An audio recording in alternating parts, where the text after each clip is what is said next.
Hello बच्चों, S के धाकड़ science classes में आपका स्वागत है। बच्चों, हम क्लास 12th मैथ का MP board question paper 2023 solve कर रहे हैं। तो बच्चों, पहले हम इसके ऑब्जेक्टिव सॉल्व करेंगे, फिर एक्सरसाइज के क्वेश्चन करेंगे। मैं आपको सभी 2019 से लेकर 2024 तक के सभी पेपर सॉल्व कराऊंगा।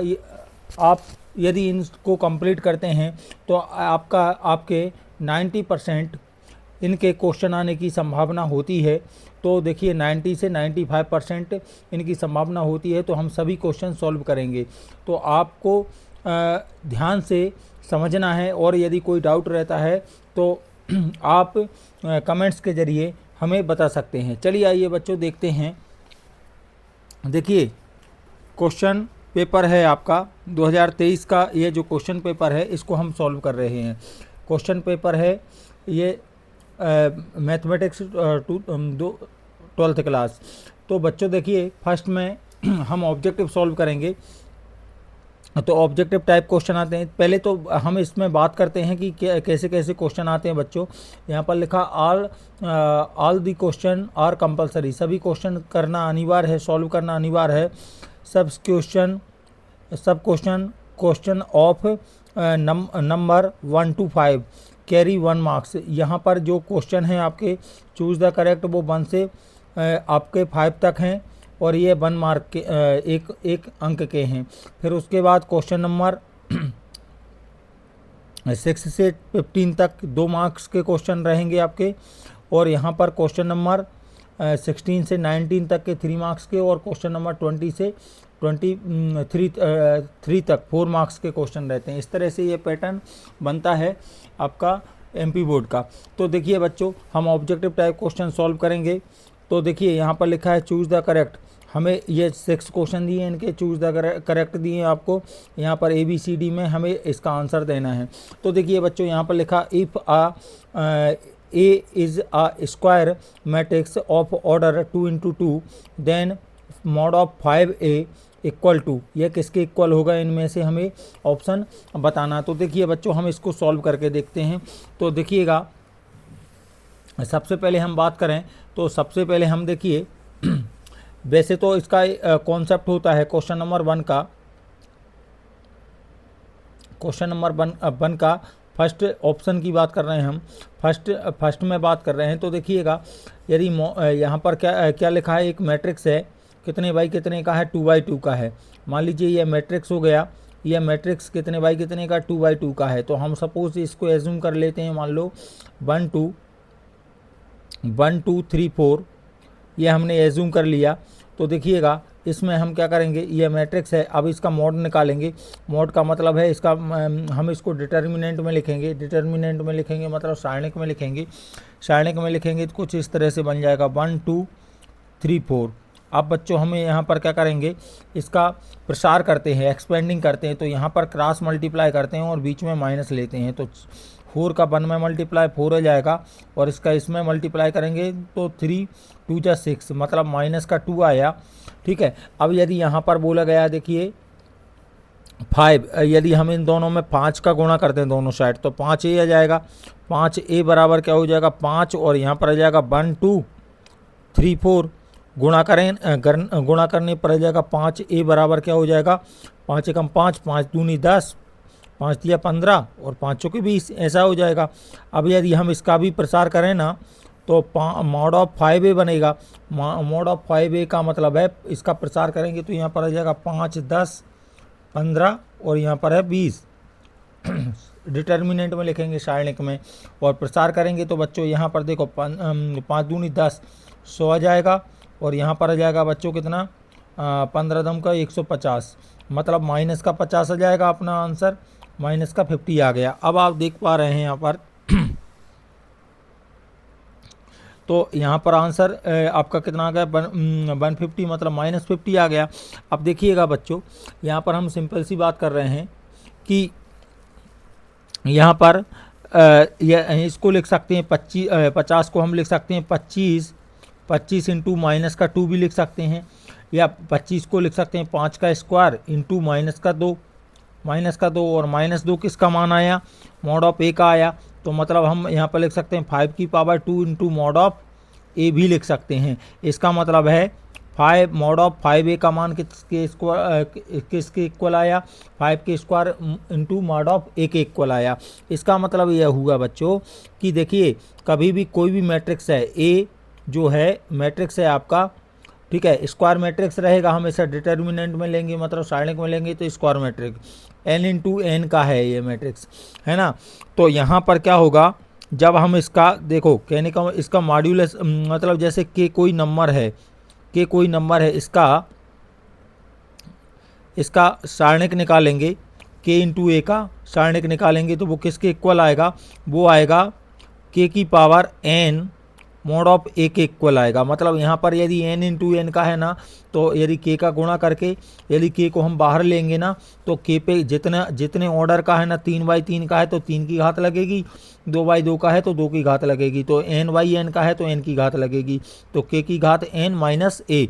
इस फार्मूले से हमने इसको देखा। तो अब देखिएगा ये क्वेश्चन है आपका ऑब्जेक्टिव क्वेश्चन, क्या लिखा हुआ है, if A is a matrix square matrix में 2 इंटू 2 मॉड ऑफ 5a का इक्वल वैल्यू क्या होगा।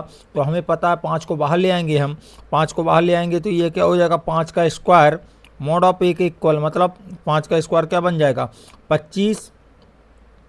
25 मॉड ऑफ ए के इक्वल आ जाएगा।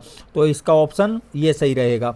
अब देखिए बच्चों नेक्स्ट क्वेश्चन है आपका, probability of A equal to 0.5, probability of B equals to 0, probability of A upon B का वैल्यू आपको फाइंड करना है। तो पहली बात तो ये है बच्चों, सेकंड क्वेश्चन है, क्या लिखा है, प्रोबेबिलिटी ऑफ ए का वैल्यू कितना दिया है 0.5 और प्रोबेबिलिटी ऑफ बी का वैल्यू कितना दिया है 0 और probability of A upon B पूछ रहा है।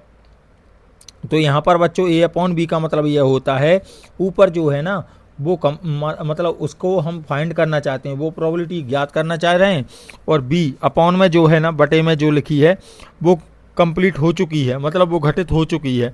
तो इसका फार्मूला होता है probability of A upon B बराबर होता है probability of A intersection B upon probability of B, मतलब जो डिवाइड में है ना वो कंप्लीट हो गई, उसी का डिवाइड करना होता है बच्चों। तो यहाँ पर देखिएगा यदि हम बात करें, अब इंटरसेक्शन का वैल्यू तो दिया नहीं है, तो हम इंटरसेक्शन में ये मान लेते हैं कुछ ना कुछ तो होगा इसमें, लेकिन प्रोबेबिलिटी ऑफ बी का वैल्यू कितना दिया 0 दिया है, तो हमें पता है ऊपर कुछ भी होगा, नीचे यदि 0 है उसका डिवाइड करेंगे तो क्या आता है बच्चों, नॉट डिफाइन आता है, मतलब परिभाषित नहीं होता, नॉट डिफाइंड।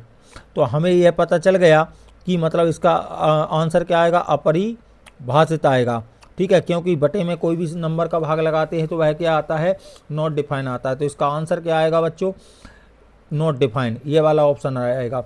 अब इसके बाद क्वेश्चन है ये लिखा हुआ, if mod of x determinant में है x to 18x equal to 0, तो x का वैल्यू कितना होगा।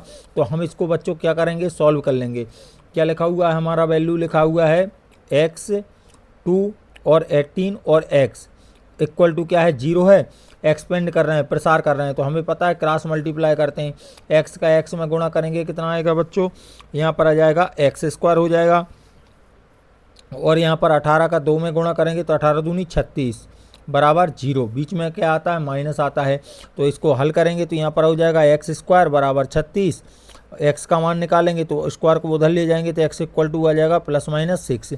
तो यहाँ पर बच्चों हमारा जो ऑप्शन होगा वो क्या होगा, ये वाला होगा, माइनस का +-6।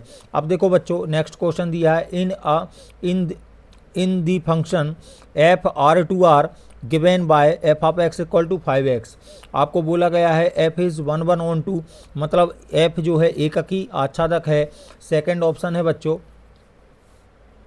यहाँ पर बोला f इज़ मैनी 1 ऑन 2, मतलब यह है बहुएकी एक आच्छादक है, और यहाँ पर बोला f is 1 1 but on 2 not on 2, मतलब एक f एककी तो है पर आच्छादक नहीं है। यहाँ पर बोला है f is neither 1 1 nor on 2, मतलब f ना तो आच्छादक है और ना ही एककी है, ये हमें बताना है बच्चों। तो इसके लिए है देखिए हम इस क्वेश्चन को सॉल्व करते हैं। तो यहाँ पर क्या है, क्वेश्चन नंबर 4, फंक्शन क्या गिवन है आपको F such that R to R. तो हमें पता है ये क्या होता है, डोमेन होता है बच्चों, इसको हम डोमेन पढ़ते हैं। और ये क्या होता है बच्चों, सेकंड वाला कोडोमेन होता है, ठीक है, कोडोमेन होता है। तो हमें पता है फंक्शन डिफाइन है कहाँ, F of x equal to 5x में।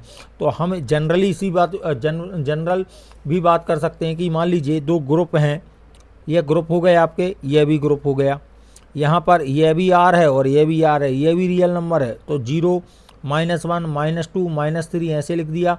यहाँ पर 1, 2, 3 ऐसे लिख रहा हूँ। और यहाँ पर 0, -1, -2, -3, यहाँ पर माइनस प्लस का 1, 2, 3। और यहाँ पर मान लो आपने 5 मान लिया, 4 मान लिया, 5 मान लिया। और यहाँ भी क्या हो गया आपका -4, -5, ऐसे बहुत सारे नंबर हैं। मैंने तो इंटीजर लिए, रैशनल भी होंगे, मतलब पॉइंट वाले भी होंगे, और विदाउट पॉइंट वाले भी होंगे, रेशनल भी होंगे, मतलब परिमेय अपरिमेय सब होंगे। तो हमें पता है ये इससे कनेक्ट है, किससे, 5R के थ्रू। 5x इसका फंक्शन रिलेशन है, तो सॉरी फंक्शन है।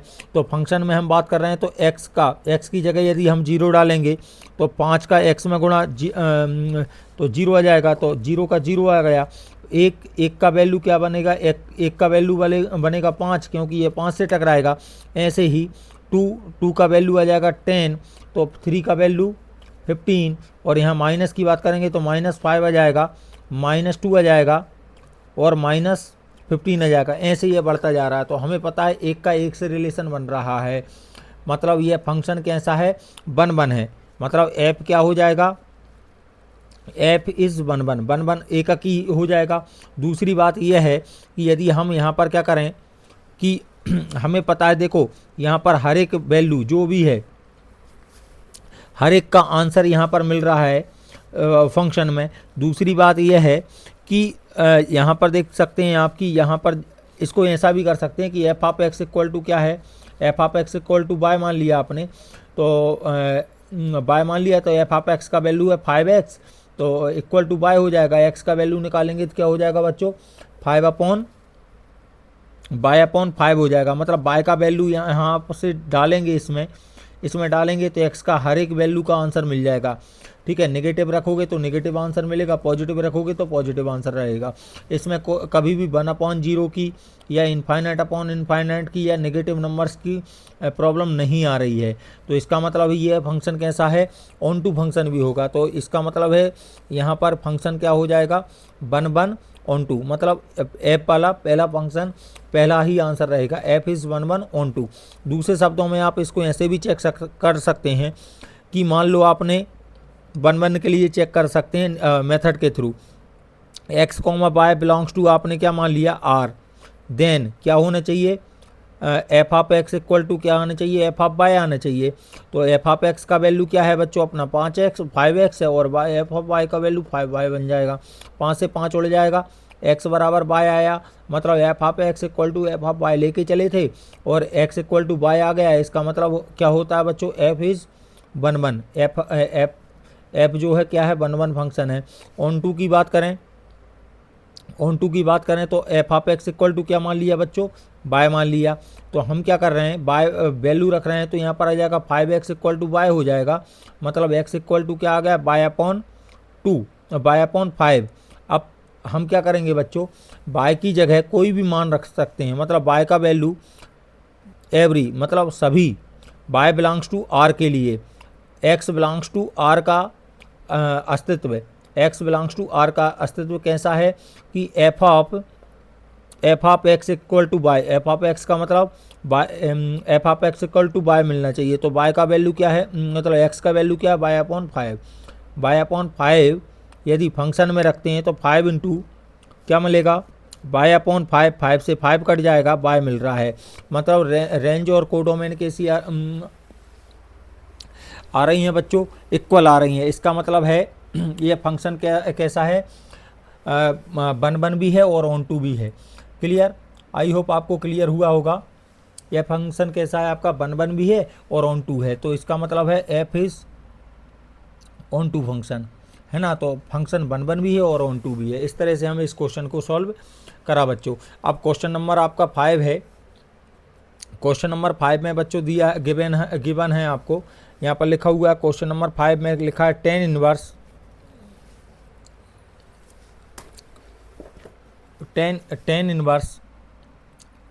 इनवर्स कितना है √3, और यहाँ पर लिखा है माइनस सेक इनवर्स -2, ऐसा लिखा हुआ है। इसको सॉल्व करना है बच्चों, टेन इनवर्स √3 और सेक इनवर्स -2।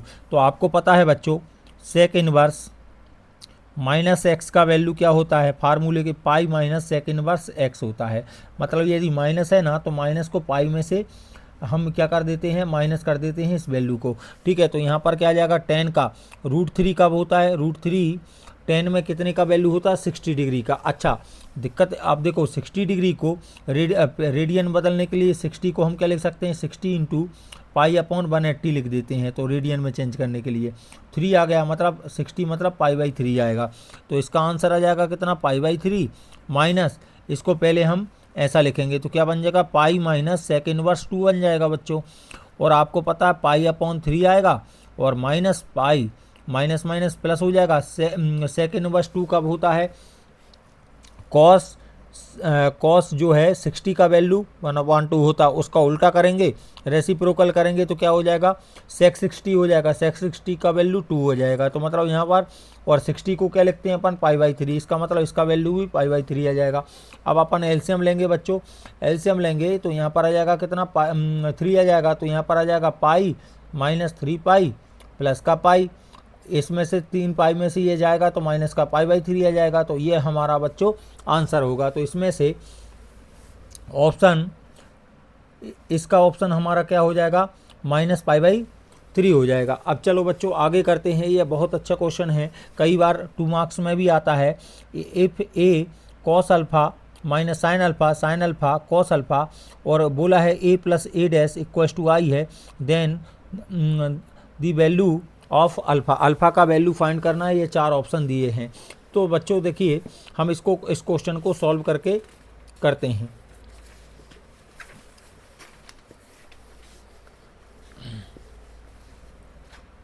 तो बच्चों इसके लिए हम क्या है, सबसे पहले गिवन क्या है वो देखते हैं। तो गिवन है हमारे पास ए का वैल्यू कितना है, ए का वैल्यू है cos alpha minus sine alpha, और यहाँ पर है कॉस साइन अल्फ़ा और कॉस अल्फ़ा, और क्या बोला है, और बोला है a + a' = i है। तो आपको क्या फाइंड करना है, वैल्यू ऑफ अल्फ़ा, अल्फ़ा की वैल्यू फाइंड करना है, मतलब अल्फ़ा का मान ज्ञात करना है। तो हम इसके लिए क्या करेंगे, ए तो है हमारे पास, a' निकालेंगे। a' निकालने के लिए हम क्या करेंगे बच्चों, जो तिरछे में लिखे हुए हैं मतलब आड़े में लिखे हुए हैं इनको खड़े में लिख देंगे, सीधे से शब्दों में कहें हॉरिजॉन्टल लिखे हुए हैं उनको वर्टिकल लिख देंगे। तो यहाँ पर क्या हो जाएगा, ऐसे पढ़ेंगे और इस तरह से लिखेंगे, तो कॉस अल्फ़ा तो वहीं रहेगा, इसको क्या करेंगे माइनस साइन अल्फ़ा ट्रांसपोज कर रहे हैं ना, इसको ऐसे में लिखा है साइन अल्फ़ा आ जाएगा और ये आ जाएगा कॉस अल्फ़ा, ये आ गया बच्चों। अब इन दोनों को जोड़ेंगे तो मतलब इसमें वैल्यू रख रहे हैं, कहने का मतलब ये है, यदि हम इसमें वैल्यू रखते हैं तो एक ही जगह जोड़ेंगे तो कॉस क्या हो जाएगा, 2 कॉस अल्फ़ा हो जाएगा बच्चों, और ये साइन उड़ जाएगा, 0 हो जाएगा, ये साइन इस साइन से ये साइन उड़ जाएगा, 0 हो जाएगा, इससे ये आ जाएगा, क्या आ जाएगा, cos 2 अल्फ़ा = क्या आ गया आपको, i, यह i 2/2 का है ना अब यू मैट्रिक्स, तो यहाँ भी 2/2 का आइडेंटिटी मैट्रिक्स बना लेंगे। 1 तो वो क्या होता है, 1 0 0 1 होता है बच्चों। यहाँ से cos 2 अल्फ़ा, हम 2 cos अल्फ़ा कॉमन ले रहे हैं, 2 cos अल्फ़ा कॉमन लेंगे तो क्या आ जाएगा बच्चों, 1 0 0 1 आ गया, और यहाँ भी क्या है 1 0 0 1 है। तो यहाँ पर क्या हो जाएगा बच्चों, इससे ये कैंसिल हो जाएगा, मतलब cos अल्फ़ा = कितना आ गया हमारा, 1 आ गया, 2 cos अल्फ़ा = 1, मतलब cos अल्फ़ा = 1/2 हो जाएगा। अब 1/2 कब होता है, तो आपने अभी पढ़ा कि cos 60 का वैल्यू जो है 1/2 होता है, मतलब cos अल्फ़ा = यहाँ पर लिख सकते हैं हम cos 60 डिग्री, इससे ये कट जाएगा या मान लो हट जाएगा, तो यहाँ पर अल्फ़ा = कितना आ जाएगा, 60 डिग्री। तो हमारा बच्चों, और 60 डिग्री को हम यदि रेडियन में लिखें तो क्या लिखते हैं बच्चों, पाई/3। तो हमारा आंसर बच्चों इसमें क्या आना चाहिए, ये 4 ऑप्शन है, हमारा आंसर आया पाई/3। 3। तो इसका सॉल्यूशन क्या होगा बच्चों, π/3, ये इसका आंसर होगा। आई होप आपको समझ में आया होगा। चलिएगा अब आगे बात कर रहे हैं। अब देखिए हम फिलअप की बात कर रहे हैं, फिल इन द ब्लैंक्स की। फिल इन द ब्लैंक्स में ये क्वेश्चन है sign inverse x plus cos inverse x dx, है ना। इसको सॉल्व करते हैं बच्चों। तो इसके लिए हम क्या करेंगे, तो देखिए इसमें हम सबसे क्वेश्चन है आपका क्या लिखा हुआ है, क्वेश्चन नंबर 2 फिलअप कर रहे हैं हम। इंटीग्रेशन क्या है, sign inverse x plus cos inverse x, और यहाँ पर लिखा हुआ बच्चों dx। तो हम क्या करेंगे, हमें पता है कि sine inverse x plus cos inverse X equal to होता है कितना, π/2। और दूसरी बात tan inverse x plus cot inverse X भी हमारा π/2 होता है। कॉम्प्लीमेंट एंगल बोलते हैं इनको हम, ठीक है। यहाँ पर cosec inverse x plus sec inverse X equal to क्या होता है बच्चों, π/2। तो इसका मतलब ये हुआ कि इसकी जगह हम क्या लिख सकते हैं, π/2 लिख सकते हैं, ठीक है बच्चों। तो यहाँ पर आपने देखा कि हम यहाँ पर क्या करेंगे, इंटीग्रेशन आप यहाँ पूरे की जगह π/2 लिख देंगे और यहाँ पर आ जाएगा dx। अब यहाँ पर क्या होगा, π/2 बाहर आ जाएगा तो यहाँ पर बचेगा क्या, इंटीग्रेशन π/2 बाहर आ गया तो बचा 1 और dx, और 1 का इंटीग्रेशन क्या होता है बच्चों, x होता है। इसका मतलब π/2 x प्लस का c आपका फाइनल आंसर आना चाहिए। तो इसका आंसर बच्चों इसमें क्या आ जाएगा बच्चों, π/2 प्लस x प्लस c, ये इसका आंसर आएगा, ठीक है बच्चों। यहाँ पर जो ऑप्शन दिया है ये गलत दिया है इन्होंने, यहाँ पर आएगा π/2 x प्लस c, ठीक है। चलिए बच्चों नेक्स्ट कर रहे हैं हम। अब क्वेश्चन है आपका सेकंड दिया है आपको, सेकंड है बच्चों क्वेश्चन दिया the number of arbitrary constant in the particular solution of a differential equation of third order are. तो देखो बच्चों हम बात कर रहे हैं पहले पर्टिकुलर और जनरल सॉल्यूशन क्या होते हैं। तो देखो पर्टिकुलर सॉल्यूशन की बात करें, पर्टिकुलर और यहाँ पर लिख रहा हूँ जनरल सॉल्यूशन। तो बच्चों क्या होता है, पर्टिकुलर और सॉल्यूशन और जनरल सॉल्यूशन में फ़र्क इतना रहता है, मान लीजिए dy/dx लिखा है ना, और यहाँ पर x है। तो हम क्या करेंगे, ये डिफरेंशियल इक्वेशन है, इसको सॉल्व करेंगे तो इंटीग्रेट करेंगे तो इंटीग्रेशन dy/dx हो जाएगा। और यहाँ पर क्या रहता है कि यहाँ पर वैल्यू दी होती है, x का वैल्यू मान लो 1 है, y का वैल्यू 2 है, ऐसा मान लो। तो dy/dx और यहाँ पर इंटीग्रेशन x dx प्लस का c हो जाएगा। तो ये कैंसिल हो जाएगा, तो यहाँ पर क्या बचा बच्चों, y बचा, और यहाँ पर x² प्लस का क्या आ गया, c आया। अब हम क्या करेंगे बच्चों, x का वैल्यू पुट करेंगे, यहाँ पर क्या कर देते हैं बच्चों, x का वैल्यू पुट करेंगे तो x = 1 रख करेंगे तो y = 2 मिलेगा। तो यहाँ पर क्या आ जाएगा, 2 = 1 का स्क्वायर/2 प्लस का c, मतलब c का आंसर हमारा कितना आ जाएगा, 3/2 = c का मान यहाँ पर रख देंगे इस इक्वेशन में। तो y = क्या आ गया, x² प्लस का 3/2, ये हमारा आंसर आ जाएगा। तो आपने देखा कि यहाँ पर क्या हुआ, पर्टिकुलर सॉल्यूशन में जो आर्बिट्ररी कांस्टेंट है, आर्बिट्ररी कांस्टेंट का मतलब होता है बच्चों स्वेच्छ अचर इसमें है नहीं है, ये बना हुआ था स्वेच्छ अचर, लेकिन x और y की वैल्यू होने के कारण जब हमने इसकी वैल्यू रखी तो ये सी का वैल्यू हमें ओरिजिनल वैल्यू मिल गया, तो हमें यह एब्सोल्यूट कांस्टेंट मिल गया, मतलब निरपेक्ष मान मिल गया। यह स्वेच्छ अचर नहीं है, यह निरपेक्ष अचर है, मतलब ये वैल्यू मिल गया। तो यह आपने देखा कि इसका सॉल्यूशन है, मतलब ये। तो पर्टिकुलर सॉल्यूशन में कितनी भी ऑर्डर का हो, एक 1 ऑर्डर का हो, 2 ऑर्डर का हो, मतलब 1 कोटि का डिफरेंशिएशन हो, 2 कोटि का हो, 3 कोटि का हो डिफरेंशियल इक्वेशन, सबके किसी में भी आर्बिट्ररी कांस्टेंट नहीं होता, सबका क्या हो जाता, ख़त्म हो जाते हैं आर्बिट्ररी कांस्टेंट। जनरल सॉल्यूशन में क्या होता है बच्चों, जैसे यही सवाल है, मान लीजिए dy/dx = x दिया है, इसमें क्या है, x और y की वैल्यू दी नहीं होती हैं, तो इसका इंटीग्रेशन करते हैं तो यहाँ पर dy/dx आता है और यहाँ पर इंटीग्रेशन एक्स डी एक्स बनेगा, तो यहाँ पर इंटीग्रेशन करने के बाद y आया और यहाँ पर आ जाएगा एक्स स्क्वायर अपॉन 2 प्लस का c। तो यहाँ पर जो कांस्टेंट बचा ना, इसलिए कौन सा कांस्टेंट होता, आर्बिटरी कांस्टेंट होता है। तो अब देखो एक ऑर्डर का है तो एक आर्बिटरी कांस्टेंट आया, दो ऑर्डर का होता तो 2 बार इंटीग्रेशन करते तो मतलब 2 कांस्टेंट निकलते, 3 ऑर्डर का होता तो 3 कांस्टेंट निकलते। तो जनरल सॉल्यूशन में जितने ऑर्डर होते हैं ना उतने ही आर्बिटरी कांस्टेंट होते हैं, जबकि पर्टिकुलर सॉल्यूशन में कितना भी ऑर्डर हो जो कांस्टेंट टर्म रहेंगे आर्बिटरी कांस्टेंट, उनकी संख्या क्या रहेगी बच्चों, 0 रहेगी। ठीक है, तो इसमें इसका आंसर क्या आ जाएगा बच्चों, इसका आंसर आ जाएगा 0।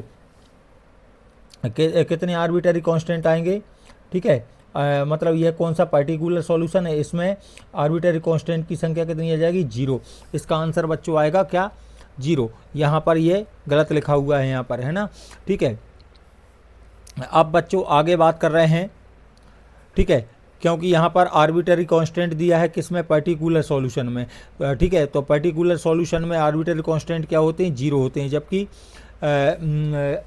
जो आपका जनरल सॉल्यूशन होता है ना उसमें जो कांस्टेंट होते हैं उसमें 3 आते।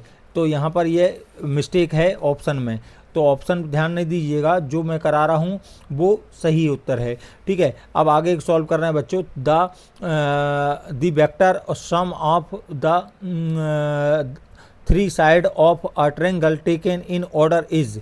तो देखो बच्चों, यदि हमने यह पढ़ा हुआ है, जनरली बात कर रहा हूँ मैं, क्वेश्चन नंबर 3 है, आपसे बोला गया है कि एक ट्रायंगल है, एक ट्रायंगल के ऑर्डर को लिया जाए, जैसे ए बी सी आपका एक ट्रायंगल हो गया, इसके ऑर्डर वेक्टर में ले लें, तो इसको डायरेक्शन इधर दिया, इसको डायरेक्शन इधर दिया, तो इसको डायरेक्शन इधर देंगे, तो इसका सम कितना होगा, इस पे बात कर रहे हैं बच्चों, इसके सम पे हम बात कर रहे हैं कि इसका सम क्या होगा।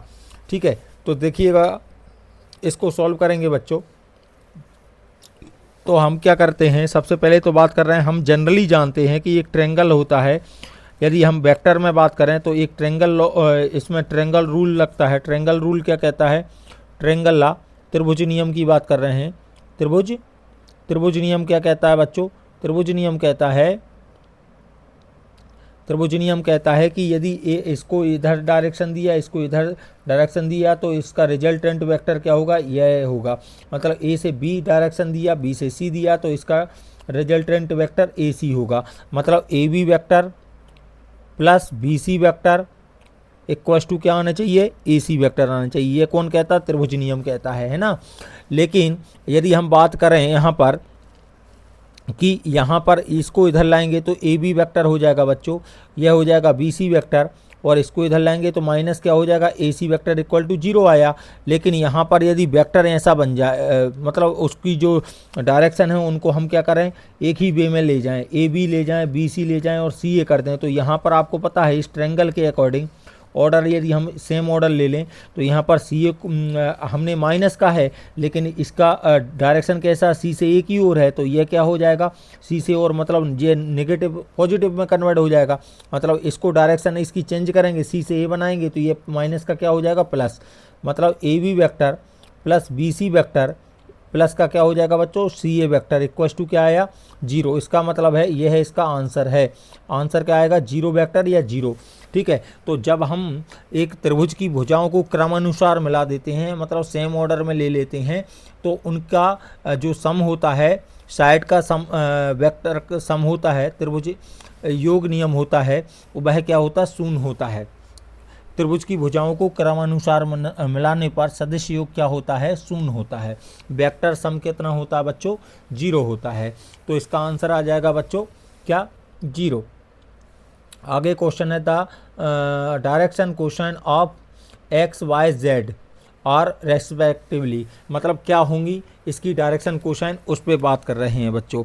तो देखिएगा, सीधे से शब्दों में बात करें हम तो देखिए, मान लीजिएगा यह एक्सिस हैं, ये क्या है बच्चों, एक्सिस हैं। ये हो गया आपका एक्स एक्सिस हो गया, ये वाई एक्सिस हो गया और ये जेड एक्सिस हो गया। अब एक्सिस के बारे में आप जानते हैं कि ये एक्स एक्सिस को एक्स एक्सिस है या वाई एक्सिस है, ये हॉरिजॉन्टल एक्सिस होता है, यह परपेंडिकुलर एक्सिस वर्टिकल एक्सिस होता है और यह परपेंडिकुलर एक्सिस होता है, जिसको इसको क्षैतिज अक्ष बोलते हैं, इसको ऊर्ध्वाधर अक्ष बोलते हैं और इसको लांबिक अक्ष बोलते हैं, है ना। तीन अक्ष होते हैं। तो बच्चों देखो, एक कोई रेखा है, मान लो ये पेन है, यदि ये एक्स अक्ष के पैरेलल है, मतलब एक्स अक्ष के समांतर है, या फिर ये बोल सकते हैं कोइंसाइड है, मतलब संपाती है, इसी पे रखी हुई है, तो इसके साथ कितने का कोण बना रही है? 0 डिग्री का बना रही है। जब इसके साथ 0 डिग्री का बनाएगी तो बाकी के अक्षों के साथ कितने का कोण बनाएगी? ये 90 डिग्री का कोण बनाएगी, क्योंकि तीनों अक्ष एक दूसरे के परपेंडिकुलर होते हैं। मतलब all 3 axes are perpendicular to each other, सभी आपस में कैसे होते हैं? परपेंडिकुलर होते हैं एक दूसरे के। तो यह यदि इसके साथ 0 डिग्री का एंगल बनाएगी, इसके साथ 90 का, इसके साथ 90 का, तो आपको पता है जो डायरेक्शन कोसाइन होती है ना, डायरेक्शन कोसाइन जिनको मैं शॉर्टकट में लिख रहा हूँ DCS, डायरेक्शन कोसाइन को हम कैसे दर्शाते हैं? Cos alpha, cos beta, cos gamma से डेनोट करते हैं, कॉस गामा, या फिर हम इनको L, इसको M, इसको N बोल देते हैं। तो आपको पता है एक्स एक्सिस पे बात करेंगे तो एक्स एक्सिस की डायरेक्शन कोसाइन क्या होंगी?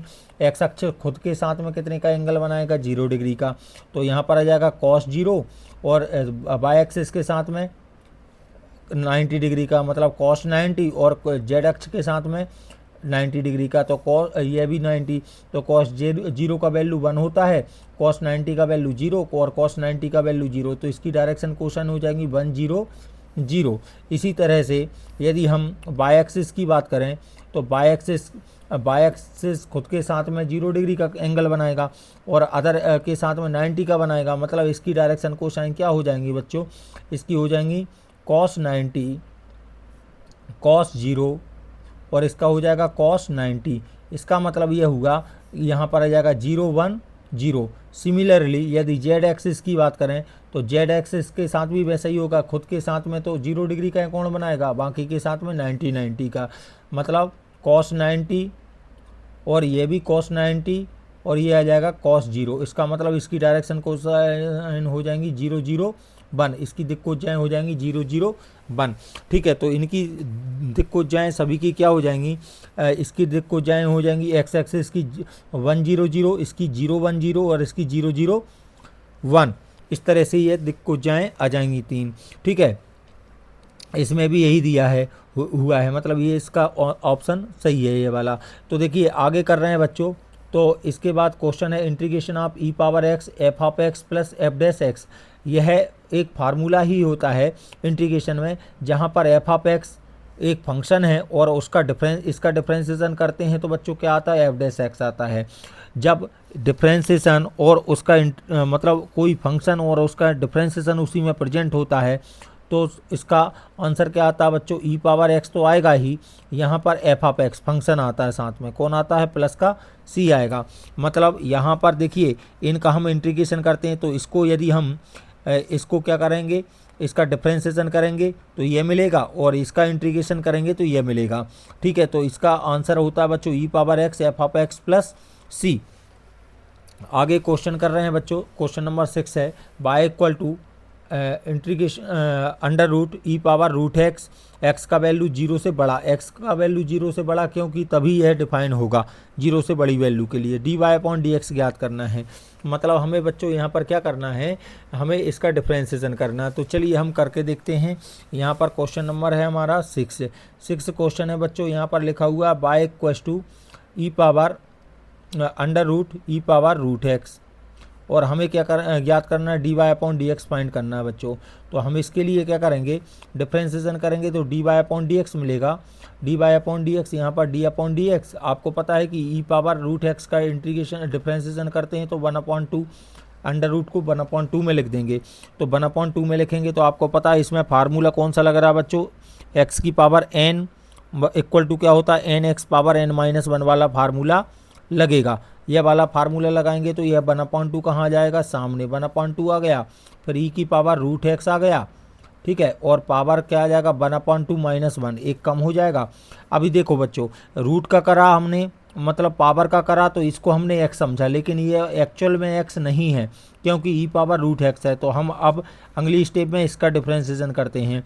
तो यहाँ पर आ जाएगा differentiation of e power root X, फिर इसको सॉल्व करते हुए चलेंगे तो 1/2 यहाँ पर आ जाएगा 1/2 ई पावर रूट एक्स पे पावर क्या हो जाएगी बच्चों, माइनस का 1/2 आ जाएगा into e power root x में ई पावर एक्स का डिफ्रेंसिएशन क्या होता है बच्चों, ई पावर एक्स होता है, मतलब ई पावर यहाँ पर क्या आ जाएगा, रूट एक्स आ जाएगा। इसको हमने एक्स समझ के कर तो दिया, लेकिन ये एक्चुअल में एक्स नहीं है, मतलब रूट एक्स है, तो इसका भी आगे डिफ्रेंसिएशन होता है ई पावर रूट एक्स का। तो आगे हल करेंगे बच्चों, तो यहाँ पर क्या हो जाएगा 1/2 तो है, इस माइनस को हटाएंगे तो नीचे ले जाएंगे, ई पावर क्या हो जाएगा रूट एक्स, और यहाँ पर क्या हो जाएगा कि पावर 1/2 इंटू, और यहाँ पर क्या है बच्चों ई पावर रूट एक्स है, और इस रूट का करेंगे तो आपको पता है रूट का डिफ्रेंसिएशन क्या होता है 1/2 रूट एक्स आता है, और फिर एक्स का करेंगे अगली स्टेप में तो 1 हो जाएगा। फाइनली इसको व्यवस्थित से लिखेंगे तो 2 2 जा 4 हो जाएगा, और यहाँ पर e power root x upon यहाँ पर 4, और आपको पता है 1/2 का मतलब रूट होता है, तो रूट में लिख दो ई पावर रूट एक्स आ जाएगा, और यहाँ पर क्या आ जाएगा आपका, और साइड में आपका रूट एक्स भी आ जाएगा, ये वाला रूट एक्स। इस तरह से ये क्वेश्चन मतलब इसका आंसर ये होगा बच्चों।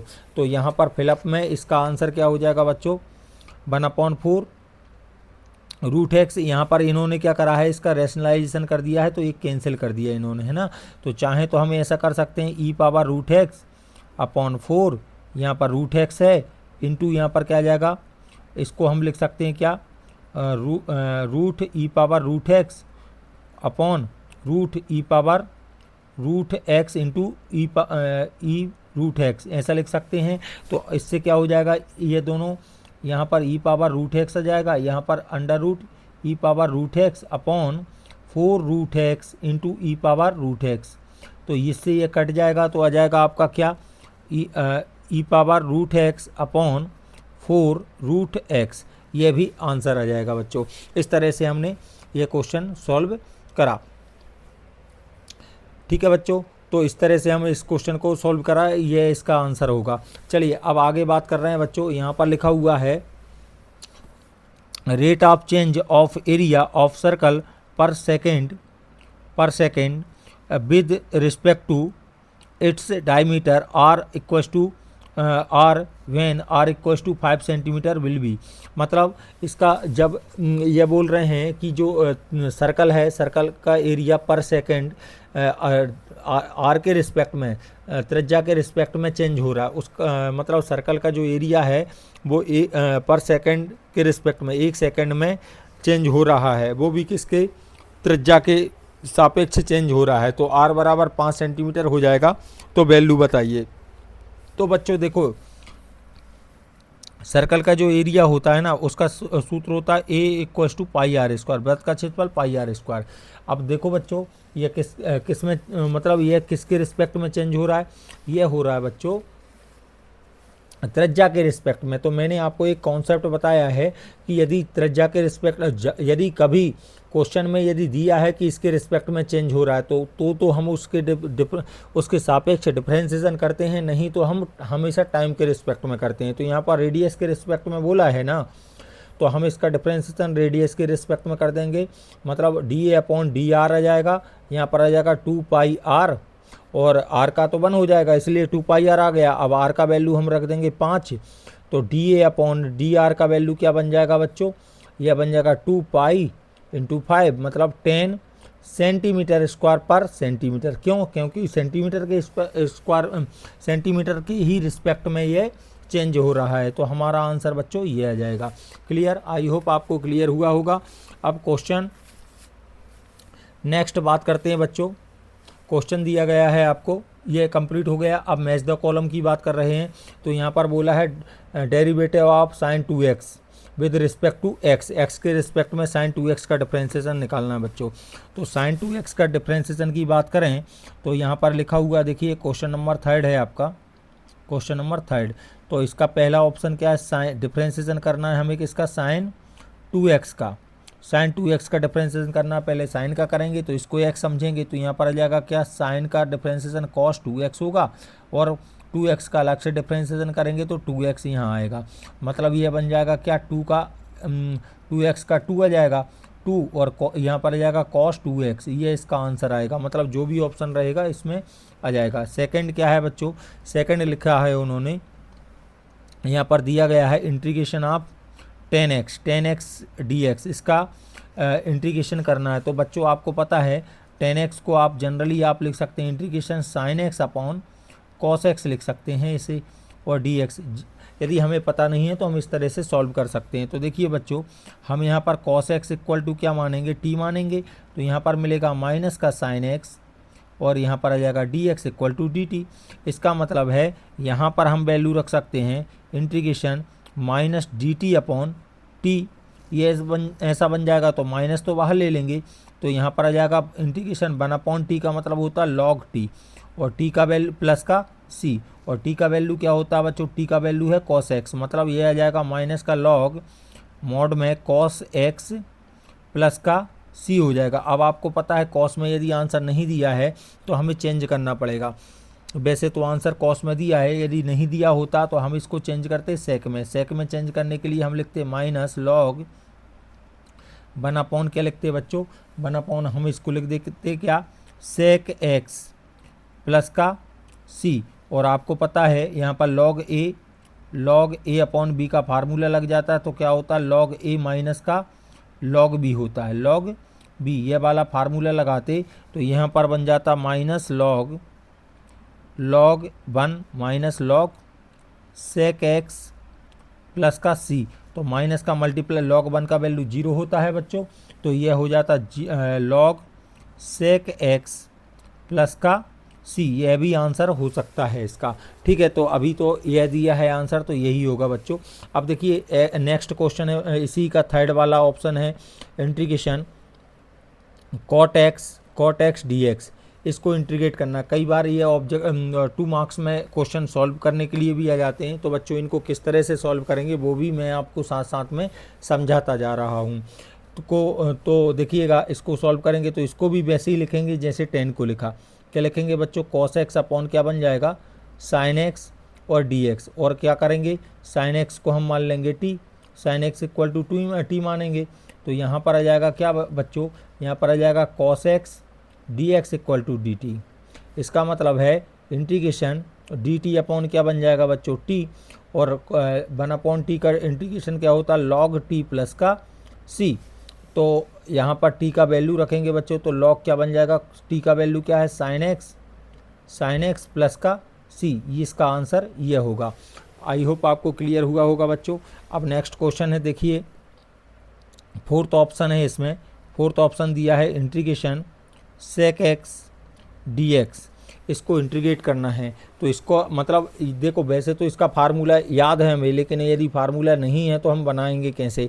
तो देखिएगा इंटीग्रेशन है, इसको क्या लिखेंगे बच्चों, यहाँ पर sec x है, इसके अपॉन में 1 ले लेंगे, और यहाँ पर लिख लेंगे sec x plus 10x upon sec x plus 10x। मतलब हमने क्या करा, sec x और 10x प्लस 10x का परमीकरण कर दिया, ऊपर नीचे गुणा कर दिया, है ना, ऊपर नीचे गुणा कर दिया, परमीकरण नहीं मतलब ऊपर नीचे गुणा कर दिया, मल्टीप्लाई कर दिया बच्चों। तो यहाँ पर क्या बन जाएगा, इस नीचे वाले को t मान लेते हैं। तो देखिएगा sec x प्लस 10x को हमने t माना बच्चों, तो यहाँ पर क्या मिलेगा, sec x का क्या होता है sec x इंटू 10x होता है, और 10 का क्या होता है, 10 का होता है sec स्क्वायर x, और यहाँ पर साइड में क्या आ जाएगा बच्चों, dx इक्वल टू dt आ गया।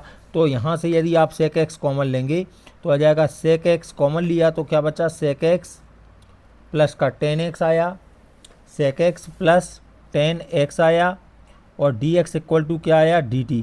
मतलब ऊपर वाला पूरा मिल गया।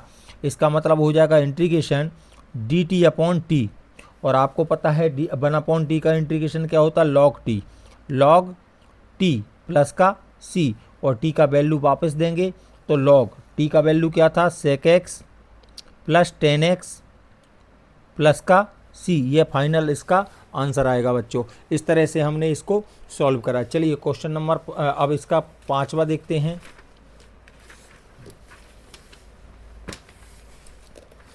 पांचवें में लिखा हुआ है बच्चों,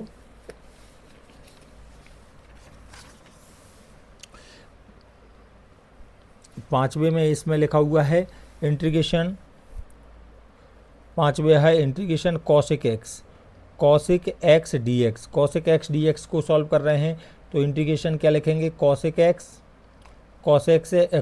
एक्स अपॉन 1 लिख दिया, और आपको पता है cosec x minus cot x का मल्टीप्लाई कर दो और इसी को डिवाइड कर दो, cosec x minus cot x, और यहाँ पर आ गया बच्चों डी एक्स। अब यहाँ पर इसको मानेंगे तो ये मिल जाएगा, तो आप मान के देखिएगा ये मिलेगा। देखिए चलिए मानते हैं, तो यहाँ पर क्या आ जाएगा, cosec x minus cot x को हमने टी माना, तो यहाँ पर क्या मिलेगा, माइनस कॉसेक एक्स का क्या होता है, minus cosec x into cot x, और ये बनेगा minus minus plus cosec square X और D X equal to D T आया। अब हमने माइनस कॉसिक एक्स कॉमन ले लिया, या मान लीजिएगा हम कॉसिक एक्स कॉमन ले रहे हैं, तो कॉसिक एक्स कॉमन लेंगे बच्चों तो क्या बनेगा, इसको पहले लिख रहा हूँ, तो कॉसिक एक्स, यहाँ से कॉट बचेगा तो माइनस का कॉट एक्स, और यहाँ पर डी एक्स इक्वल टू आया गया डी टी, मतलब ऊपर वाला पूरा मान मिल गया, मतलब डी टी अपॉन टी हो जाएगा,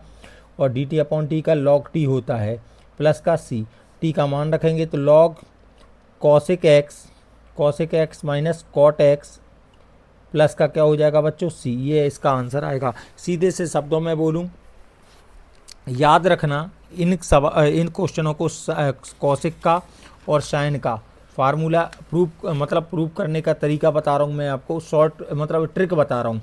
जैसे सेक एक्स का डिफ्रेंसिएशन क्या होता है बच्चों, सेक एक्स इंटू 10x होता है, डिफ्रेंसिएशन 10x हो, सेक एक्स इंटू 10x होता है, तो आप यूँ समझ लो सेक एक्स और प्लस वाले का मतलब प्लस में आता है ना इसका, सेक एक्स इंटू 10x, तो इसका मतलब है सेक एक्स प्लस 10x का मल्टीप्लाई और डिवाइड करेंगे। जबकि कॉसेक एक्स का डिफ्रेंसिएशन क्या होता है बच्चों, कॉसेक एक्स का डिफ्रेंसिएशन तो हमें पता है cosec x into cot x होता है, minus cosec x into cot x, मतलब माइनस आया ना, तो ये समझ लो कि बीच में माइनस लेके ऊपर नीचे उसी संख्या का गुणा करना है, cosec x minus cot x करके। ठीक है, तो ये क्लियर हुआ बच्चों। अब आपका एक और है क्वेश्चन नंबर इसी का 6, यहाँ पर लिखा हुआ है कॉस एक्स माइनस, यहाँ पर है साइन एक्स, और यहाँ पर है आपका साइन एक्स, और यहाँ पर है कॉस एक्स। हमें क्या करना है बच्चों, इसका प्रसार करना है, एक्सपेंडिंग करना है, तो इसका एक्सपेंडिंग करेंगे तो बच्चों इसका इसमें मल्टीप्लाई करेंगे, तो यहाँ पर आ जाएगा cosec square x minus sine square X, और आपको पता है ये क्या है, सर्वसम्मी का मतलब फार्मूला होता है cos 2x का। ठीक है, तो इसका आंसर ये आ जाएगा। तो बच्चों देखिए आपको, अब हम ऑप्शन की बात कर रहे हैं, तो इसका डिफ्रेंसिएशन साइन 2x का डिफ्रेंसिएशन कितना निकाला था हमने, क्या निकाला था, इसका डिफ्रेंसिएशन निकाला था 2 cos 2x, तो यहाँ ये गलत है, 2 cos 2x आएगा यहाँ पर, है ना, तो यह इसका आंसर आएगा। दूसरा 10x का डिफ्रेंसिएशन क्या निकाला था, अभी sec x निकाला था ना, तो इसका डिफ्रेंसिएशन 10 का डिफ्रेंसिएशन हो जाएगा लॉग, क्या निकाला था, log minus log cos x निकाला था, sec x भी होता है, मैंने बताया था आपको, माइनस लॉग cos x होता है, cot का क्या हो जाएगा, log sin x हो जाएगा, sec x का भी निकाला क्या, log sec x plus 10x, cosec x का क्या आया बच्चों, minus log cosec x minus cot x, और इसका डिफ्रेंसिएशन क्या निकाला अभी आपको पता है, इसका डिफ्रेंसिएशन निकाला हमने cos 2x, मतलब ये वाला आएगा, इसमें ये गलत लिखा हुआ cos 2x, स्क्वायर लगा दिया उन्होंने, ये इसका आंसर होगा बच्चों। इस तरह से हमने इनको सॉल्व करा। चलिए बच्चों अब आगे बात कर रहे हैं क्वेश्चन नंबर 4 की। तो देखो बच्चों क्वेश्चन नंबर 4 है, इसमें देखो ऑप्शन बहुत सारे गड़बड़ दिए हैं, तो आंसर जो गड़बड़ हैं उनसे को ध्यान नहीं देना, क्वेश्चन बिल्कुल सही है। लेकिन यहाँ पर बात कर रहे हैं, क्वेश्चन है आपका वन वर्ड या सेंटेंस में देना है। ठीक है, इनका आंसर तो यहाँ पर क्या बोला बच्चों, find magnitude of the vector I J K, मतलब मैग्नीट्यूड का मतलब होता है मापांक ज्ञात करना है, मापांक मतलब मान ज्ञात करना है, परिमाण ज्ञात करना है। तो यहाँ पर क्या है, आई प्लस जे प्लस के है बच्चों। इसका यदि मापांक ज्ञात करना है तो मापांक को हम इस तरह से लिखते हैं, तो निरपेक्ष मान निकाल रहे हैं तो इसका गुणांक क्या है, 1 का स्क्वायर प्लस 1 का स्क्वायर प्लस 1 का स्क्वायर, मतलब √3 आंसर आ जाएगा अपना। तो यह है इसका आंसर बच्चों है क्या, √3। अब बच्चों सेकंड क्वेश्चन देखिएगा, ये फर्स्ट था। सेकंड क्वेश्चन में बोला है कि ए और बी स्वतंत्र हैं। आपको पता है ए और बी स्वतंत्र होता है तो probability of A intersection A intersection B equal to क्या होता है, probability of A into probability of B होता है। यदि जब व्हेन ए एंड बी कैसे होते हैं बच्चों, आर इंडिपेंडेंट होते हैं, तो ये कंडीशन होती है कि नहीं होती है। तो देखिएगा बच्चों, यदि ये इंडिपेंडेंट हैं तो ये होगा। इसका मतलब है हमें निकालना क्या है बच्चों, यहाँ पर बोला है प्रोबेबिलिटी ऑफ ए का वैल्यू दिया है कितना 0.3, प्रोबेबिलिटी ऑफ बी का वैल्यू दिया है 0.4 और यहाँ पर प्रोबेबिलिटी ऑफ बी अपॉन ए चाहिए है। बी अपॉन ए का हमने फार्मूला भी पढ़ा था कि भैया जो भी होता है उसमें बच्चों हम क्या करते हैं, तो उसमें हम देखते हैं कि देखो probability of B upon A दिया है, इसका मतलब है यहाँ पर probability of A intersection B upon क्या होता है, ये कंप्लीट हो गया, इसका डिवाइड करेंगे प्रोबेबिलिटी ऑफ ए, मतलब इसको पता यह कैसा है बच्चों, probability of A into B में लिख सकते हैं, probability of A into probability of B बन जाएगा बच्चों यहाँ पर। तो अपॉन में क्या आ जाएगा, अपॉन में प्रोबेबिलिटी ऑफ ए, इससे ये कट गया, मतलब प्रोबेबिलिटी ऑफ बी अपॉन ए का वैल्यू आ जाएगा बच्चों कितना, प्रोबेबिलिटी ऑफ बी के इक्वल, और प्रोबेबिलिटी ऑफ बी का वैल्यू क्या है 0.4, मतलब इसका आंसर आ जाएगा 0.4। क्लियर बच्चों, आई होप आपको क्लियर हुआ होगा। अब नेक्स्ट क्वेश्चन की बात कर रहे हैं। क्वेश्चन है बच्चों यहाँ पर लिखा हुआ है find the value of cos sec inverse x minus, यहाँ पर ये क्वेश्चन मिस्टेक है, sec inverse cosec inverse x होगा। तो देखो बच्चों, आपको पता है कि यहाँ पर क्वेश्चन नंबर 3 है, यहाँ पर लिखा हुआ है कॉस, यहाँ पर लिखा sec inverse x plus cosec inverse x. इसको सॉल्व कर रहे हैं तो हमें पता है बच्चों, इसका वैल्यू अभी बताया था मैंने पाई/2 होता है, तो यहाँ पर बन जाएगा कॉस पाई/2 आ जाएगा और कॉस पाई/2 का वैल्यू 0 होता है, तो इसका आंसर आ जाएगा बच्चों 0। अब आगे क्वेश्चन है बच्चों, क्वेश्चन नंबर इसका आंसर आ जाएगा 0। यहाँ पर देखो the total revenue in rupees received from the sale x unit, मतलब एक्स टोटल रेवेन्यू जो है एक्स यूनिट दिया जाता है प्रोडक्ट, और गिवन फंक्शन क्या है are x equal to 3x, उत्पाद फलन है 3x² प्लस का 36x प्लस 5, और मार्जिनल रेवेन्यू आपको फाइंड करना है x इक्वल टू 15। मतलब कहने का मतलब है इस क्वेश्चन को जो उत्पाद फलन है x बराबर 15 इकाइयों पर आपको मार्जिनल वैल्यू फाइंड करना है, सीमांतल लागत ज्ञात करना है। तो इसके लिए हम क्या करेंगे बच्चों, इसका ये जो आर एक्स इक्वल टू इतना लिखा है ना, इसका एक बार डिफ्रेंसिएशन मारेंगे, डिफ्रेंसिएशन मारने के बाद x की जगह 15 रख देंगे तो आंसर आ जाएगा हमारा। ठीक है, तो सीधे से शब्दों में कहें, फोर्थ क्वेश्चन है आर एक्स का वैल्यू कितना है अपने पास 3x² प्लस का 36x प्लस का 5 है। तो हम क्या करेंगे बच्चों, एक बार डिफ्रेंसिएशन मारेंगे तो कितना आ जाएगा, r-x बोलेंगे उसे, बराबर क्या हो जाएगा 3 दूनी 6x प्लस का 36 आ गया। अब हम क्या कर रहे हैं, x बराबर कितना रख रहे हैं 15, तो r-15 बराबर क्या हो जाएगा 6 इंटू 15 प्लस का 36, सॉल्व करेंगे 15 छक्के 90 प्लस का 36, मतलब कितना आ जाएगा बच्चों 126 आ जाएगा, ये हमारा आंसर होगा। आगे का क्वेश्चन बोला है बच्चों, क्वेश्चन बोला है what is the tribal relation, मतलब तुच्छ संबंध क्या है। तुच्छ संबंध हमने पढ़ा है कि जो यूनिवर्सल रिलेशन होता है ना, और कौन सा एम्प्टी रिलेशन होता है जिसको हम फाई बोलते हैं, इन दोनों को कंबाइन रूप से हम क्या बोलते हैं, ट्राइबल रिलेशन बोलते हैं, है ना, मतलब तुच्छ संबंध बोलते हैं। अपने शब्दों में बोल रहे हैं तुच्छ संबंध बोलते हैं किसको, यूनिवर्सल और एम्प्टी, मतलब रिक्त संबंध और सार्वत्रिक संबंध को संयुक्त रूप से तुच्छ संबंध बोला जाता है, ट्राइबल रिलेशन बोलते हैं। अब आगे बात कर रहे हैं बच्चों, तो ये क्वेश्चन जनरली था तो लिख दिया। Question number 6 find the principal value sine inverse, आपको बोला गया बच्चों साइन इनवर्स 1/√2 का आपको प्रिंसिपल वैल्यू चाहिए। तो आपको पता है कि इसकी प्रिंसिपल वैल्यू -π/2 से π/2 के बीच में होगी। तो आप देख लीजिए 1/√2 कब आता है साइन में, हमें पता है ये π/4 में है, 45 डिग्री में आता है 1/2। तो यह जो वैल्यू है इन दोनों के बीच में है कि नहीं है, तो यह प्रिंसिपल वैल्यू है बच्चों। इसी तरह से क्वेश्चन नेक्स्ट दिया है बच्चों 7 क्वेश्चन में बोला गया है कि 7 क्वेश्चन में क्या बोला है बच्चों, यहाँ पर बोला है कि what is column matrix. Column matrix क्या होता है, तो हमें कॉलम मैट्रिक्स के बारे में पता है बच्चों कि इसमें क्या क्या होता है कि सिंगल कॉलम होता है और रो बहुत सारी हो सकती है। मतलब वर्टिकल लाइन जो होती है मैट्रिक्स वर्टिकल टाइप का होता है, मतलब एक ही इसमें क्या हो कॉलम हो और बाकी मतलब 1 इंटू मतलब सॉरी m इंटू 1 के जो मैट्रिक्स रहते हैं उनको हम क्या बोलते हैं, जिसमें एक सिंगल मैट्रिक्स होता है, सिंगल कॉलम होता है और रो बहुत सारी हो सकती हैं, मोर देन 1 होती हैं, उनको हम क्या बोलते हैं कॉलम मैट्रिक्स बोलते हैं। या ऐसा बोल सकते हैं vertical line of matrix are called, vertical line वाला जो मैट्रिक्स होता है ना उसको हम क्या बोलते हैं, लाइन वाला जो मैट्रिक्स होता है उसको हम बोलते हैं क्या, कॉलम मैट्रिक्स बोलते हैं। ठीक है बच्चों, तो ये क्लियर हुआ आपको। चलिए नेक्स्ट क्वेश्चन है बच्चों, ये यही लिखा है इसमें, vertical line of matrix is called column matrix.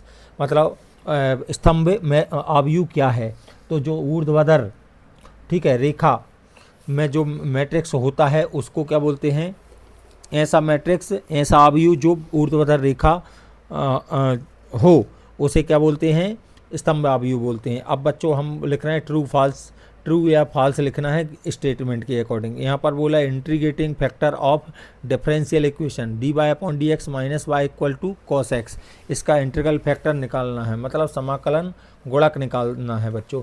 तो हमें पता है कि मान लीजिए यहाँ पर क्वेश्चन है आपका dy upon dx, question number आपका 5 है, 5 के ऑब्जेक्टिव की बात कर रहे हैं, तो माइनस का y इक्वल टू क्या है बच्चों, यहाँ पर है cos x। तो देखिए हम इसको कंपेयर करेंगे, किससे कंपेयर करेंगे, हम करेंगे dy अपॉन dx प्लस का P Y equal to Q से कंपेयर करेंगे। तो p का वैल्यू माइनस का 1 होगा और q का वैल्यू cos x होगा। हमें क्या निकालना बच्चों, इंटीग्रल फैक्टर, मतलब IF का वैल्यू चाहिए। इसका फार्मूला होता है e की power integration p dx, p का मतलब है बच्चों -1, तो इंटीग्रेशन क्या आ जाएगा, यहाँ पर हो जाएगा e की पावर इंटीग्रेशन -1 dx, -1 बाहर, माइनस तो बाहर आ जाएगा, 1 का इंटीग्रेशन क्या होता है x, तो मतलब माइनस e पावर x आ जाएगा। तो इसका उन्होंने बोला कि इसका जो है क्या है इंटीग्रल फैक्टर क्या दिया है उन्होंने, e पावर -x दिया है, तो सही दिया है, मतलब ये ट्रू है बच्चों। आगे का क्वेश्चन दिया है f such that x to y is on to function if range of function equal to y। आपको पता है बच्चों क्वेश्चन नंबर 2 की बात कर रहे हैं, क्या बोला है f such that x to y में है कोई फंक्शन और ये ऑन टू फंक्शन है, यहाँ पर बोला range of f equal to y। तो हमें पता है कि ये डोमेन होता है और ये कोडोमेन होता है। तो और हमें देखो फंक्शन की जो रेंज है वो किसके इक्वल है, y के इक्वल है, y क्या है कोडोमेन है। तो यदि हमें पता है कि रेंज यदि कोडोमेन के इक्वल होती है तो मतलब वहाँ पर कौन सा फंक्शन होता है बच्चों, ऑन टू फंक्शन होता है, मतलब यह है सही है। तो f इज़ ऑन टू, कैसा है ऑन टू फंक्शन है, मतलब यह क्या है बच्चों ट्रू है, सत्य है ये। अब आगे का क्वेश्चन ये बच्चों रिड्यूस हो गया है, इसलिए इस क्वेश्चन को करने की ज़रूरत नहीं है, इसको कट कर दो, कैंसिल कर दो, इसको नहीं करना है। ठीक है, रिड्यूस हो गया, अब कभी नहीं आएगा। वैसे करने के लिए हम कर सकते हैं इसको tan इनवर्स वाला फार्मूला लगा के या मान के भी कर सकते हैं। अब आगे बात कर रहे हैं बच्चों क्वेश्चन नंबर 4 की। क्वेश्चन नंबर 4 में बोला है इफ़ AIJ MN और B क्या है IJ NP order AB will be m into n। तो देखो बच्चों यदि बात कर रहे हैं हम, चलिए बात कर रहे हैं क्वेश्चन की। क्वेश्चन है आपका कोई भी मैट्रिक्स है, मान लो ए मैट्रिक्स है बच्चों, ए मैट्रिक्स से आपका क्या लिखा है AIJ का है, इसमें ऑर्डर दिया है आपको m इंटू n का ऑर्डर है। और कोई दूसरा मैट्रिक्स है आपका B, इसमें यह मान लीजिए B है और ये भी IJ का है और यहाँ पर n इंटू P दिया है, तो ये ऑर्डर हैं इसके, है ना। यदि हमें पता है बच्चों AB का जो मतलब इन दोनों का गुणा करेंगे तो जो मैट्रिक्स का ऑर्डर होगा वो क्या होगा, ये पूछ रहे हैं बच्चों। तो पहली बात तो ये है कि हमें दो चीज़ें देखना होता है, जब भी मल्टीप्लिकेशन करते हैं तो दो चीज़ें होती हैं, तो डिफाइन है कि नहीं, डिफाइंड मतलब मल्टीप्लिकेशन डिफाइन है कि नहीं, डिफाइंड मतलब परिभाषित है कि नहीं, परिभाषित की बात आती है पहले। तो परिभाषित में हम क्या देखते हैं बच्चों कि फर्स्ट वाले का हमें कॉलम का वैल्यू और सेकंड वाले का रो दोनों का कैसा होना चाहिए, सेम होना चाहिए, इक्वल होना चाहिए। तो देखो पहली बात तो इसका कॉलम क्या है, एन है, इसका फर्स्ट और सेकंड वाले का एन इक्वल है ना, ये एन और ये एन इक्वल है कि नहीं, तो मतलब डिफाइन है। हालांकि इसमें पूछा नहीं है, वो मैं आपको नॉलेज के लिए समझा रहा हूँ। अब दूसरी बात, इसका ऑर्डर क्या होगा, ऑर्डर की बात कर रहे हैं तो ऑर्डर क्या होता है बच्चों, फर्स्ट वाले का क्या होना चाहिए, रो, और सेकंड वाले का क्या होना चाहिए, इनटू सेकंड वाले का कॉलम। क्या लेना पड़ता है, कॉलम, सेकंड वाले का कॉलम, मतलब फर्स्ट वाले का रो कितना है, एम है ना, फर्स्ट वाले का रो कितना है, एम है, और सेकंड वाले का कॉलम कितना है, कॉलम है पी, तो एम इंटू पी इसका ऑर्डर होगा। तो ऑर्डर क्या है, ऑर्डर है इसका कितना, एम इंटू पी। तो यहाँ पर देखिए क्या लिखा हुआ है, यहाँ पर इन्होंने भी एम इंटू पी दिया है, मतलब ये ट्रू है। आया समझ में। अब आगे कर रहे हैं बच्चों, क्वेश्चन दिया है ऑर्डर ऑफ डिफरेंशियल इक्वेशन। तो ऑर्डर की बात करें बच्चों, तो ऑर्डर क्या होता है, सबसे ज़्यादा डिफरेंशिएशन जो होता है ना, सबसे हाईएस्ट डिफरेंशिएशन को ही ऑर्डर बोलते हैं, ठीक है। तो यहाँ पर सबसे ज़्यादा डिफरेंशिएशन 2 बार है, तो यही क्या है, इसका ऑर्डर है। तो यहाँ पर क्या लिखा है, ट्रू लिखा है, मतलब यह भी ट्रू है। समझ में आया बच्चों। तो अच्छा देखिए, इसकी बात करें हम कि इसमें डिग्री की भी बात होती है। तो डिग्री कब, पहले हमें यह देखना पड़ता है कि डिफाइन है कि नहीं, और इसी पे जो पावर लगी होती है ना, हाईएस्ट पावर लगी होती है, जैसे d2/dx² पे यदि डिग्री की बात करते तो इस पर हम पावर देखते, तो इस पर पावर कुछ नहीं दिख रही, मतलब 1 है, तो इसका डिग्री क्या होता बच्चों, 1 होता, और ऑर्डर क्या है इसका, 2 है। चलिए आगे बात कर रहे हैं, angle between vector A vector I plus J minus के और बी वेक्टर ये है, इसका क्या है, ये हमें एंगल बताना। तो एंगल के लिए बच्चों फार्मूला होता है cos थीटा इक्वल्स टू क्या होता है बच्चों, A vector dot B vector upon mod of A vector और मॉड ऑफ बी वेक्टर। तो देखिए बच्चों, यहाँ पर cos थीटा इक्वल्स टू बात कर रहे हैं, ए वेक्टर में क्या आ जाएगा, यहाँ पर आ जाएगा आई प्लस का जे माइनस के, और डॉट यहाँ पर लिखा है आई माइनस जे प्लस के, ये लिखा हुआ है। तो देखिएगा, और अपॉन मॉड ऑफ ए का मतलब है √1 का स्क्वायर प्लस 1 का स्क्वायर प्लस माइनस 1 का स्क्वायर, और सेकंड में आ जाएगा बच्चों क्या, 1 का स्क्वायर प्लस माइनस 1 का स्क्वायर प्लस 1 का स्क्वायर। तो इसको सॉल्व करेंगे तो देखो बच्चों, आपको पता है आई का आई में, जे का जे में, के का के में मल्टीप्लाई करते हैं। क्यों, क्योंकि खुद के साथ मल्टीप्लाई करते तो कॉस 0 बनेगा, मतलब तो उसका वैल्यू 1 होता है, और अदर के साथ करते हैं तो कॉस 90 आता है, तो कॉस 90 का वैल्यू 0 होता है। इस वजह से ये अदर के साथ मल्टीप्लाई नहीं होगा। आई का आई में मल्टीप्लाई 1, आई का जे में मल्टीप्लाई -1, के इसका मल्टीप्लाई -1 अपॉन, यहाँ पर क्या है बच्चों, अपॉन में क्या आ जाएगा, अपॉन में आ जाएगा यहाँ पर क्या, √3, और यहाँ पर √3 आ जाएगा। तो यहाँ पर ये तो कैंसिल हो गया, एक आ गया -1/3। तो 1/3 तो कहीं वैल्यू होती नहीं कॉस में, तो यह क्या है बच्चों, ये बोल रहे हैं कि 60 डिग्री आंसर, मतलब इसका एंगल कितना है, 60 डिग्री। तो ये 60 डिग्री तो होगा ही नहीं, क्यों, क्योंकि 1/3 कॉस में वैल्यू होती ही नहीं है, ठीक है। कॉस थीटा की वैल्यू कभी भी होती नहीं है, तो इसका मतलब ये फॉल्स आ जाएगा बच्चों। तो देखो बच्चों, हमने ये जो है मैच द कॉलम, मतलब चूज द करेक्ट जो थे, हमने इनको कंप्लीट सॉल्व कर लिया है, ठीक है। तो अब बच्चों हम नेक्स्ट वीडियो में इसके एक्सरसाइज के क्वेश्चन, मतलब इसके जो क्वेश्चन है मतलब सभी क्वेश्चन सॉल्व करेंगे, 2 मार्क्स के, 3 मार्क्स के, 4 मार्क्स के। इस तरह से ये 2023 का नेक्स्ट वीडियो में आपका पेपर सॉल्व हो जाएगा। फिर हम क्वेश्चन 2022 का, मतलब 2022 का क्वेश्चन पेपर सॉल्व करेंगे। इस तरह से रिवर्स में चलेंगे। फिर 20 का भी करेंगे, 21 का, 19 का और 24 का फिर लास्ट में करेंगे। तो बच्चों, आपको कोई भी यदि डाउट है तो आप कमेंट्स के ज़रिए हमें बता सकते हैं, और यदि कोई भी समस्या है, किसी भी टॉपिक में आपको प्रॉब्लम्स हैं, तो वो भी आप कमेंट के ज़रिए बता सकते हैं। तो आपको वीडियो कैसी लगी, अच्छी लगी हो तो लाइक कीजिए, सब्सक्राइब कीजिए, कमेंट्स कीजिए, और अपने दोस्तों को, फ्रेंड को बताइए। मिलते हैं नेक्स्ट वीडियो में, तब तक के लिए बाय बेटा।